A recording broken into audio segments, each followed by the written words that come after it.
Hello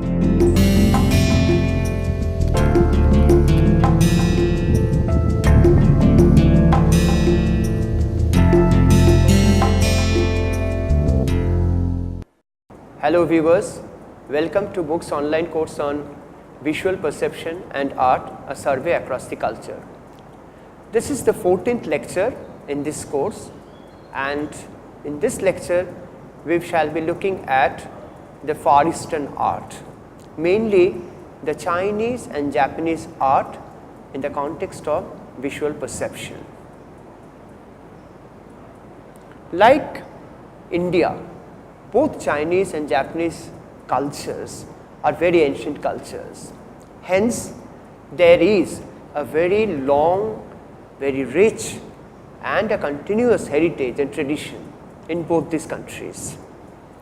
When you scan the art of both these countries, that is the art of China and art of Japan, you notice that figurative or landscape, decorative or narrative, Chinese and Japanese art, mainly painting and also sometimes in sculptures, perceived space and human figures in a completely different way. Of course, in a considerably non-mimetic way, but at the same time, everything that they have painted or drawn or sculpted, everything, every figure, every sculpture, every painting on cloth, every painting on wall or on paper has a very obviously and conspicuously identifiable and recognizable feature. So, in that sense, Chinese and Japanese paintings are never abstract. There is a very strong presence of the actual reference to the real world. Then, how does the visual perception involved in the art of these two cultures, that is Chinese and Japanese cultures, is different from the rest of the cultures? Now, when you look at a Chinese painting, for example, to begin with, a figurative painting like this, one thing that you notice, something that you have not noticed in Indian art, I am sure, is this peculiar character of space. Now, what is the peculiarity in this painting, for example? If we say this is a fairly non-mimetic painting, I mean in the sense that it is a very non-realistic one, where the painter doesn't make any attempt to make a realistic painting, then you can immediately argue, well, you have seen something like this or lot of examples like this in Indian painting as well. True, but then let me ask you back, have you noticed a single painting in the entire tradition of Indian miniature art where the background space has been deliberately left completely blank or neutral, like this one? Look at this painting. Okay, the figures have their own postures, the figures also have slightly muted though, but definitely certain kind of expression. There are gestures. You can also see a beautiful bird like a stork or a crane, right, walking ahead this beautiful figure of a lady, and perhaps she is a queen, followed by an attendant figure who is slightly smaller in size, which was also the norm of the ancient traditions of painting, also in Egyptian and Indian and many other places, that the scale of the figures is never realistic because that the differences in scale between one figure and another figure more or less symbolically express the status or the relationships and the differences in their social and political status in a given culture. So, usually as we find in Egyptian art or in Ajanta painting, in many Mughal paintings, Rajput paintings, here too in Chinese painting and many Japanese paintings also, we find that the figure of the protagonist, that is the main figure, be it a king or a queen, is usually shown larger in life, usually shown in a scale much bigger than the scale of the rest of the figures, who could be merely attendant and or guardian figure or guards like that. So that is one thing, but I am coming back to the space again. This kind of space where you do not have any indication to even imagine the location of these figures is something peculiar in many Chinese paintings.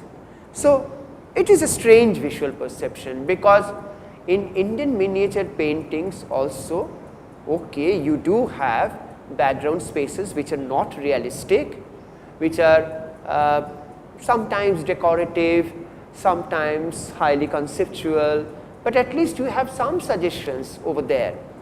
Some elements are purposefully drawn or placed to enable the viewers to imagine, or at least to guess or mentally locate the figures, whether it is a garden or the interior of a palace or a forest. Even if the location is not painted realistically, at least it is like a suggestion. There are suggestions thrown on to the background of the painting in case of Indian miniature art. But here, in this case, there is not a single element which might have helped you to make a sense of this background, where exactly they are walking. If they are walking in the garden, where is the grass? If it is supposed to be a garden, then where is the sky? If they are walking on the floor inside the palace, then where is the floor? And if the brown happens to be the floor, then what is there behind the figures? Now, deliberately kept neutralized, ambiguous, non-specific, completely vague is not a matter of less skill. It is not a sign of inability. Rather, this is a wonderful visual perception involved in this kind of paintings, where this idea of dealing with the background in a non-specific and non-conspicuous way allows the painters to evolve a different kind of visual language, different from Indian miniature paintings. This is another example of a figurative art, where just by looking at the figure, you need not be told separately, you can make out that the figure in the center with a very strong, gorgeous black robe, along with two attendant figures who are leaner in scale and size and also slightly shorter maybe, are of course the attendants, and the central figure is the king, is the dominating figure. So how do you make a figure look the dominant figure in the entire paper, in the entire painting? And once again you see neither the floor, the ground, nor the background, there nothing has been indicated. There is no minimum indication to suggest where exactly the king is walking on and what is there behind the king.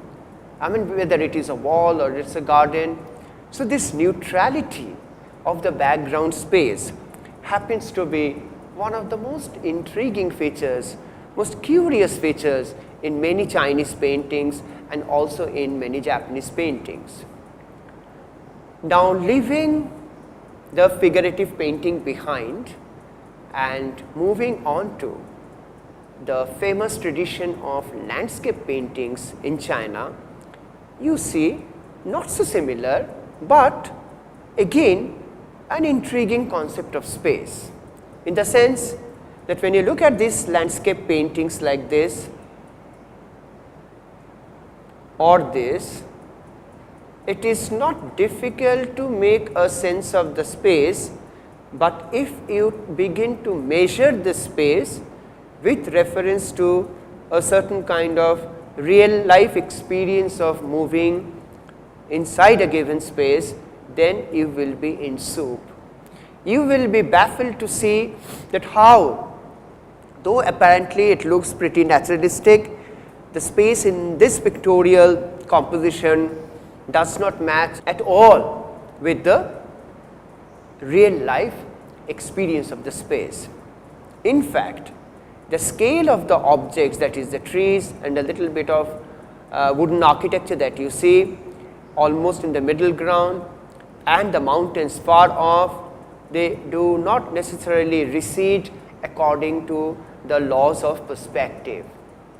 There are more examples like this here, where laws of perspective have not been applied, but the mountainscape has been recreated on the canvas.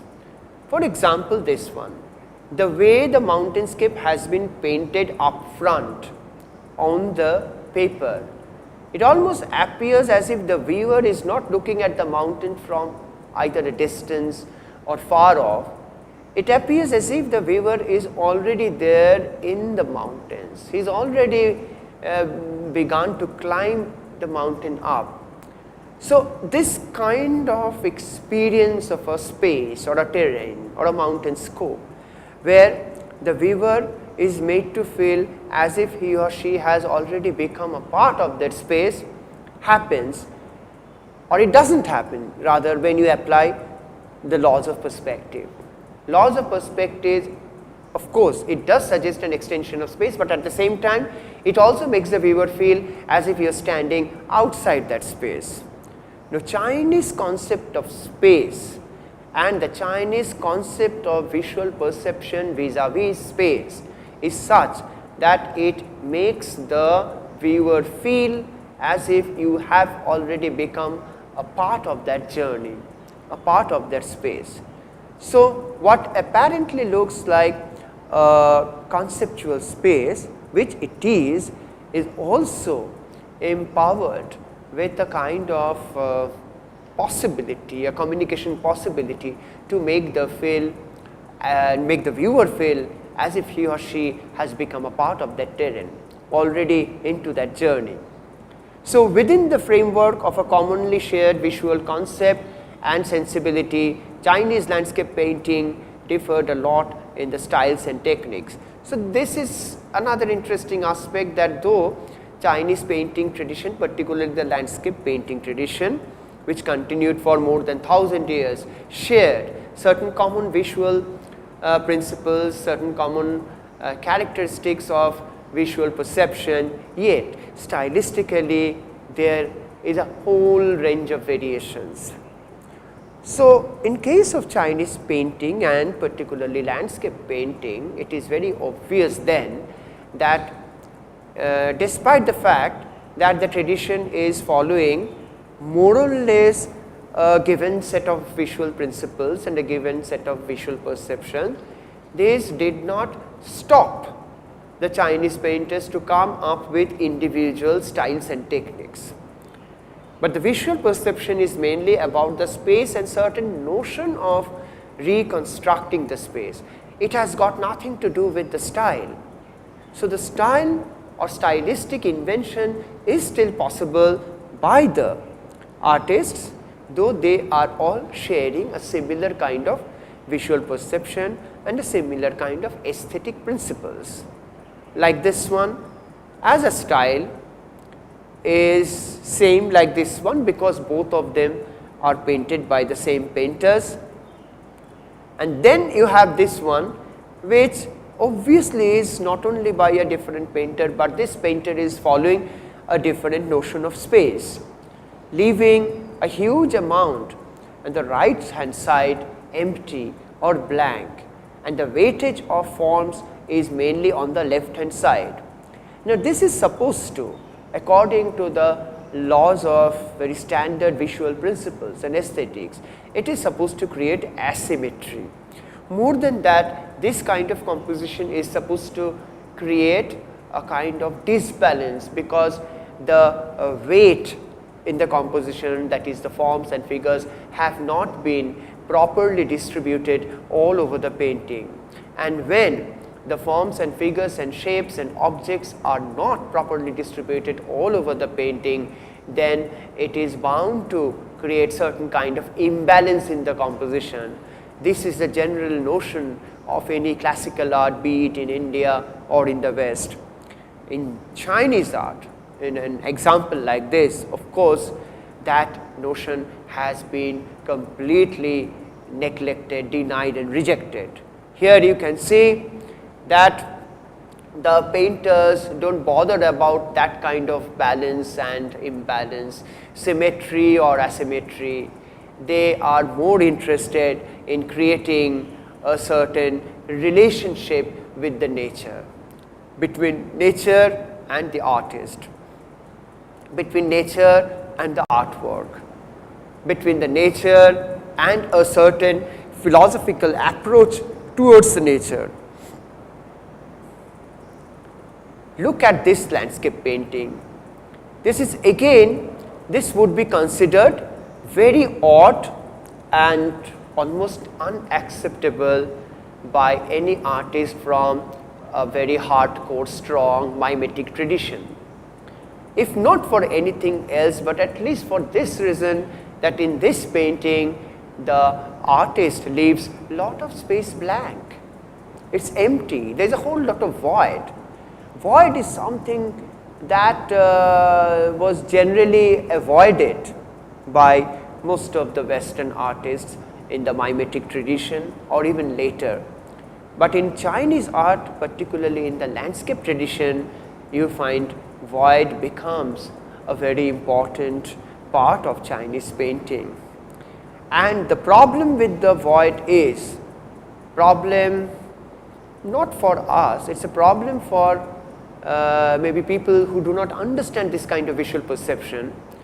Is this that too much presence of void might make the painting either look incomplete, or it might make also the painting lose the proper compositional balance. Now in that sense, in a painting, and please remember most of these landscape paintings are monochromatic. That is, the use of color is very less, and in many paintings there is no color at all. It's all monochromatic, like use of black ink on not exactly white, but off-white paper or silk. Even in these kind of paintings like this one or this one, you find not only variations in style, you also find variations in techniques, you also find variations in the way the idea of space or empty space has been approached. And in this particular painting, you can also see that how the painter has allowed the ink to drip all along the paper. This dripping technique became a very interesting technique for some painters. In that sense, this kind of techniques are very non-conventional and hence very non-mimetic, because this is not the kind of experience that you have in the real world. In many landscape paintings like this one in Chinese art, like this one which has been identified as a free hand and a spontaneous kind of painting, the painting tends to almost lose all its references, though it is a landscape painting, and the painting tends to become an abstract painting, though there is no intention on part of the painter to make it an abstract painting. But it becomes because the painter makes an attempt to make the painting not abstract, but as brief as possible, as spontaneous as possible, as meditative as possible.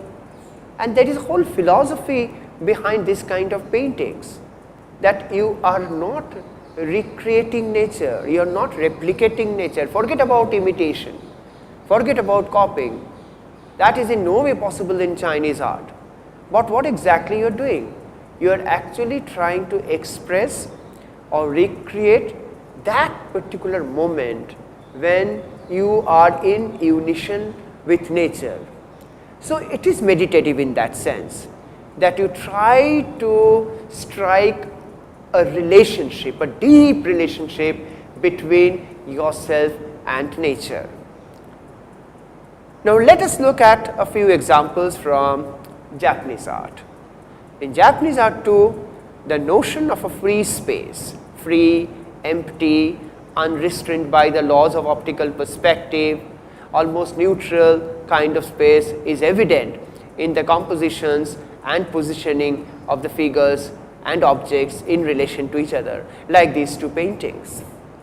It is clear that the painter does not bother to put any suggestions or give any indications as far as this empty space is concerned.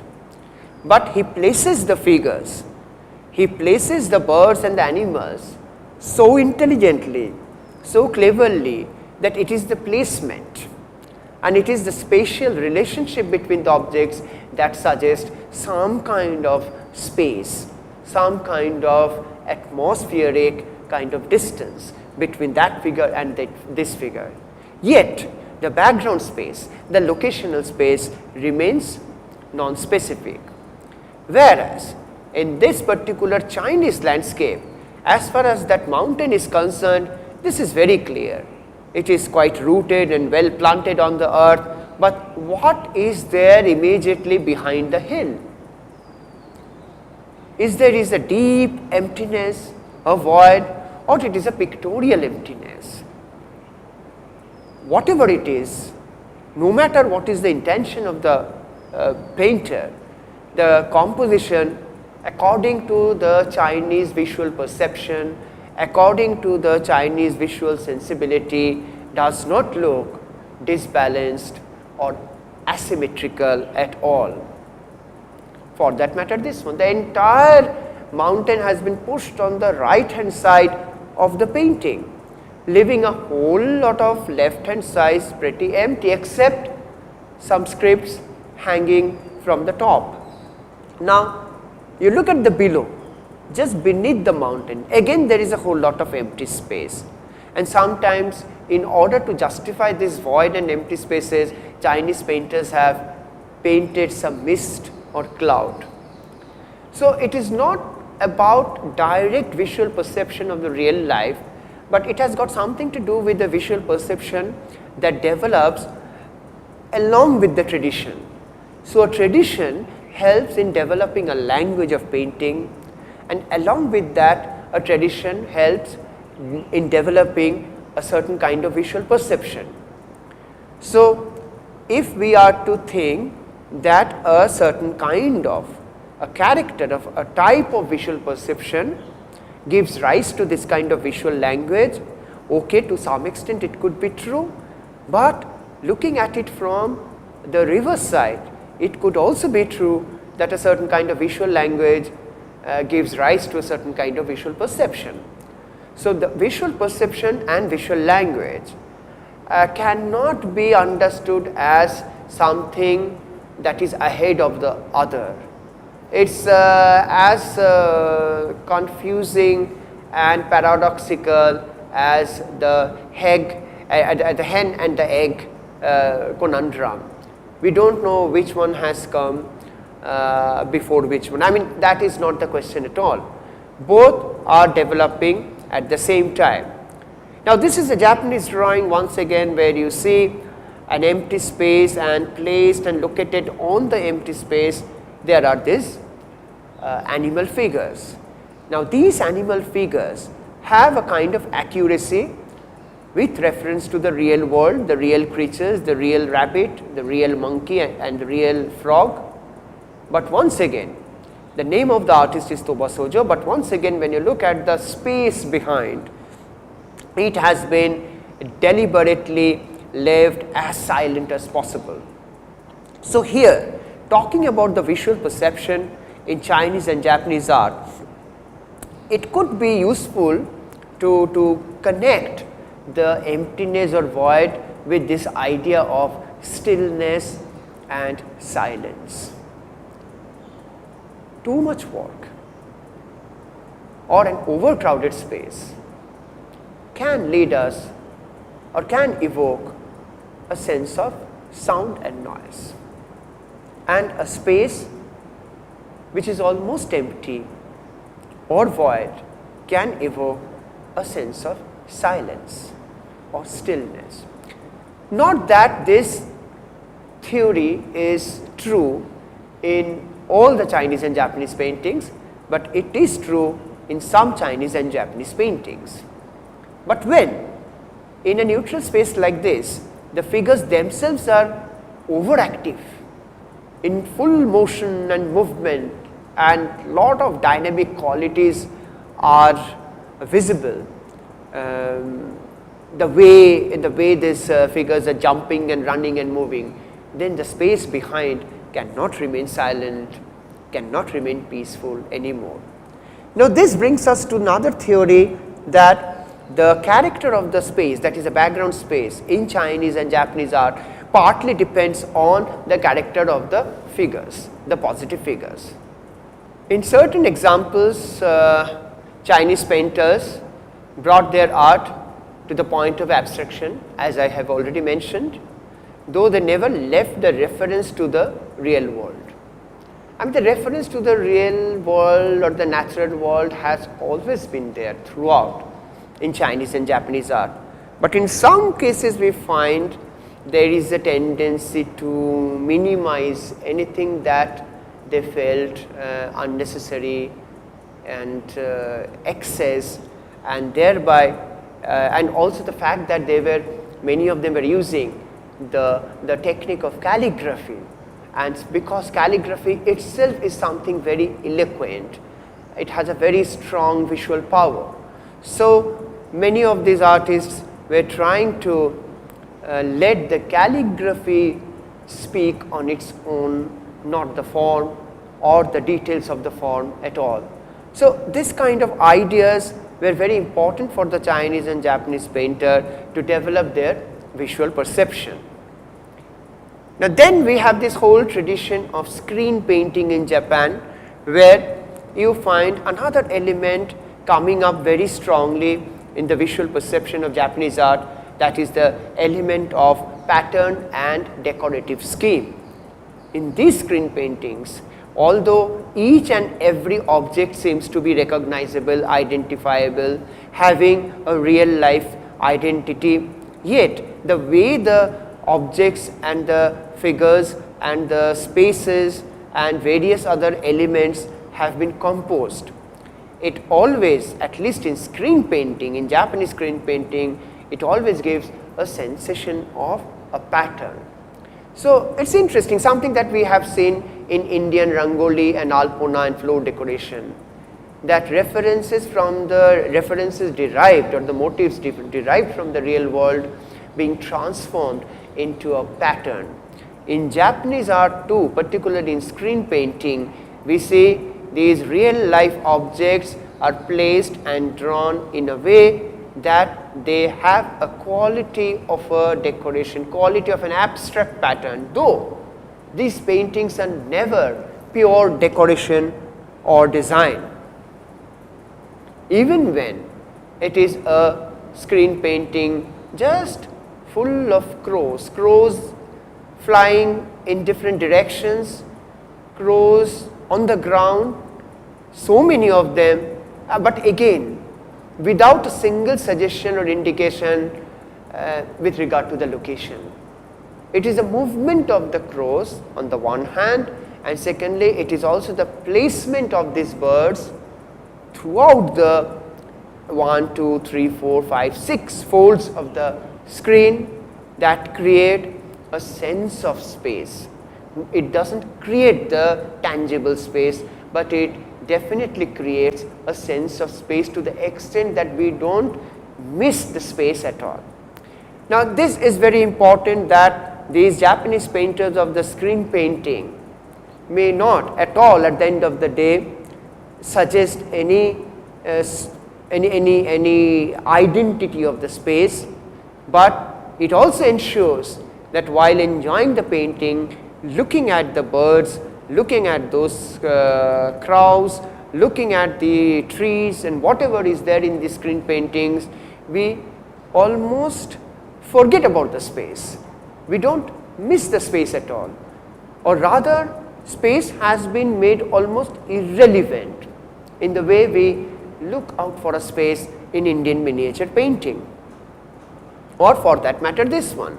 In none of these screen paintings that you have seen so far has any clear indication of the identity of the space, but at the same time you do not miss out on the space. There is a sense of space that satisfies you and your visual perception about the space. We were talking about diagonals in one of our early lectures and how diagonals in our visual perception evoke certain sense of movement.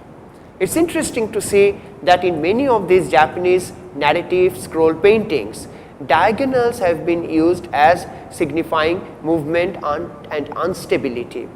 So, Japanese narrative scroll paintings have used this principle quite frequently.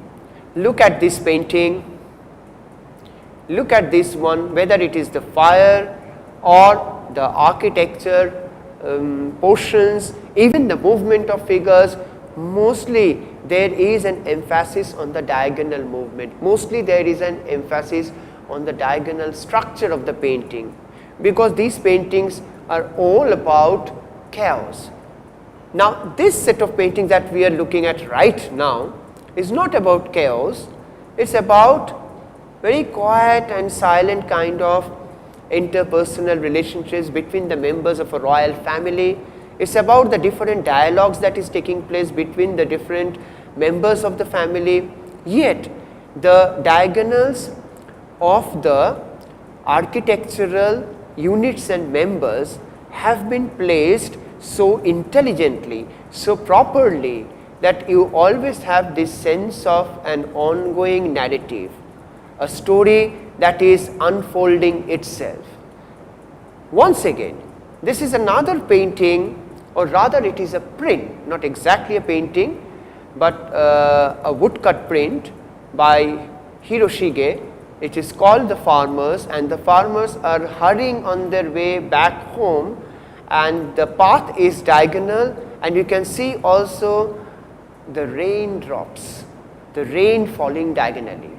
So, various kinds of diagonals create not only a sense of movement, but also a sense of urgency. So, there is an emotional content there which has been expressed very well through the use of these diagonals.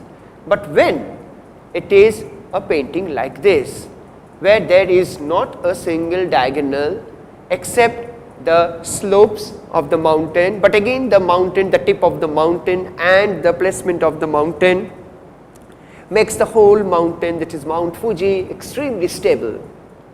And look at all the clouds, each and every cloud is horizontal in shape. So, interesting, even the mountain, despite the diagonal slope of the mountains, generally the shape of the mountain has a vertical thrust, and you have these clouds, horizontal clouds.